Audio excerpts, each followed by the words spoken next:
What is up, Packer fans? Back again. So the Packers season 4-7 has not gone the way that we all expected. I was super high on all different aspects of this Packers team going into this season, and basically they've done nothing like I thought they would. Now they're below the Lions in the division, which in the Vikings, of course, but they are way behind even the Seahawks and the Falcons. I think the Cardinals are tied with us. The Panthers are right there with us. I mean, we're one of the bottom barrel teams, even though there's a lot of teams still close. It's basically the end of the road for the Packers. If they lose Sunday against the Philadelphia Eagles in Philly, they drop down to like a 1% chance of making the playoffs. Right now, it's about a 6% chance. So if that happens, the season's all but over. And of course, I'm a diehard Packer fan, diehard optimist, diehard for everything Packers. Of course. And that's why I was just, I'm never giving up on the hope of making the playoffs. I just also have to be a realist, and the Packers have to do what's best for the organization long term. If the Packers lose on Sunday to the Eagles, of course, it comes down to whether Rodgers wants to play next year and all those things. I get all that. That's a huge part in this. If he doesn't want to come back, then this really needs to be a conversation that is had. If he's not coming back, this needs to be done absolutely. The Packers, after this week, they'll have 5 more games, and it's a great opportunity, it's a great chance for them to see what Jordan Love can do. If they let him play the final 5 games after they lose to the Eagles, if they lose to the Eagles, obviously it's all contingent on the Packers being mathematically eliminated from the playoffs this year. But once that happens, then Jordan Love can play, and the final 5 games, he'll be playing against teams who are trying to win. Of course, teams will be trying to win. It'll be live, real NFL action against the ones, not like preseason where they're against 2s and 3s. And it'll give them a chance for the Packers to look at Love, see what he can do, and it gives him a chance to actually be the starter for a couple of games. Of course, he came last year. Rodgers got COVID. Then Jordan Love has to go into Arrowhead, which is one of the hardest places to play for any quarterback, let alone in your first start. And they only lost, I think it was 13-10, which for the Packers, that's not bad. The defense actually played really well.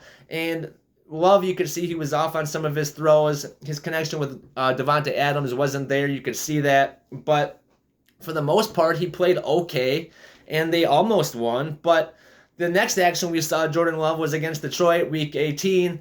Rodgers played a little bit. I always call him Favre.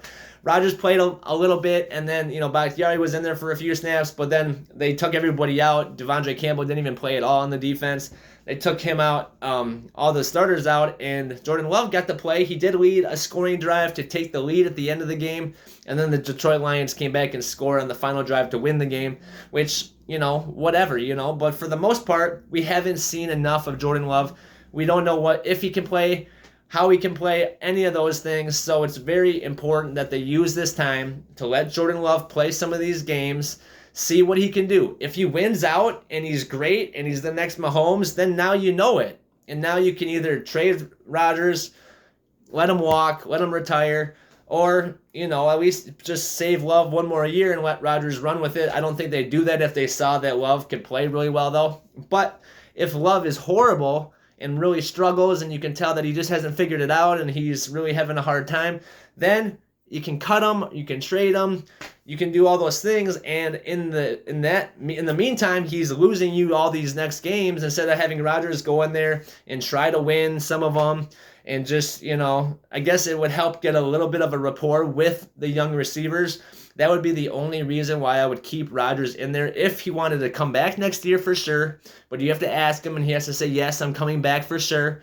And then, yes, maybe you let him stay out there with the young guys and try to get a rapport, try to get this offense flowing so that they have something to build on for next year. That is one of the options, but the best option, I think, letting Jordan Love play. If he, like I said, if he isn't very good, now you can get rid of him, you can trade him, you can cut him. He's in his final year of his 4th-year deal next year, or his 4-year deal next year, and then he's going to want a contract. So he's going to want money up in the 20 millions for being a quarterback in the NFL, even though he'd be a backup if he was still a backup to Rodgers, but we can't keep both of these guys on the roster for 4 years, 5 years, all the way through all of Love's career for the most part so far and not know if the guy can play.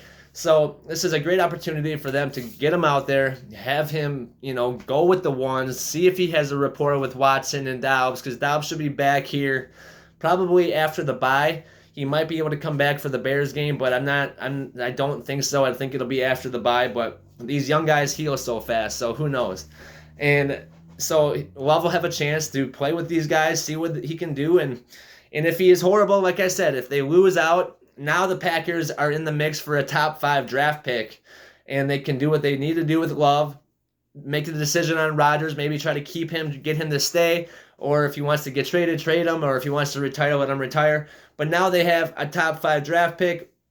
They can go after a receiver if Rodgers wants to stay. They can go after a different kind of playmaker, maybe a tight end. Who knows what kind of pick. They don't want a top 5 tight end, but you know what I'm saying, just another playmaker and try to build some offense for Rodgers. Or if Love is great, you still get a decent pick, but now you can let Rodgers walk or trade him, and now that opens up a whole new amount of options. So this really is a win-win-win-win opportunity for the Packers. The only thing I can see getting in the way of this is Rodgers' ego of, I'm not telling you if I'm playing next year, but I still want to play this year and just go out there and play. I'm healthy. I want to play. But now he'll be maybe winning meaningless games, and it doesn't help the Packers figure out their future options with Jordan Love, or what they're going to do with a lot of these guys, or what they want to do with most of this offensive roster. I mean, Watkins is on a one-year deal. He's a free agent. So is Cobb this year. He's a free agent. So is Lazard. So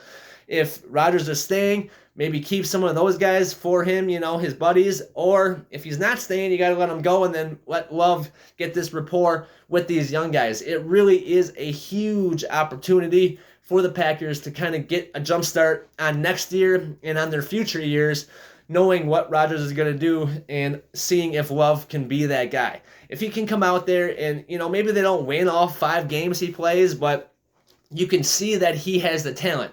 Like, I think it was 2007, 2008 when Favre got knocked out and Aaron Rodgers came in down in Dallas against the Cowboys. They still lost that game, but you could see that Aaron Rodgers had figured it out. You could see that he was going to be a quarterback and a guy that could lead a team. And so that was what made Favre dispendable at the end. They were allowed to get rid of him, or were able to just let him go or trade him or whatever, because they could tell that Rodgers was so good. So now they're kind of in a similar situation. They need to see if Love can be that guy, and see if they can, either let Rodgers walk.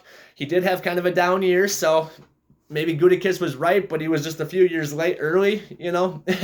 But we will see what they want to do. I just think that, Rodgers playing in the final 5 games, if they don't mean anything, if there's no chance of making the playoffs, it really doesn't serve much purpose. Like I said, the rapport with the receivers, but he should be able to do that in the offseason next year and have these guys have another year under their belt, all those things.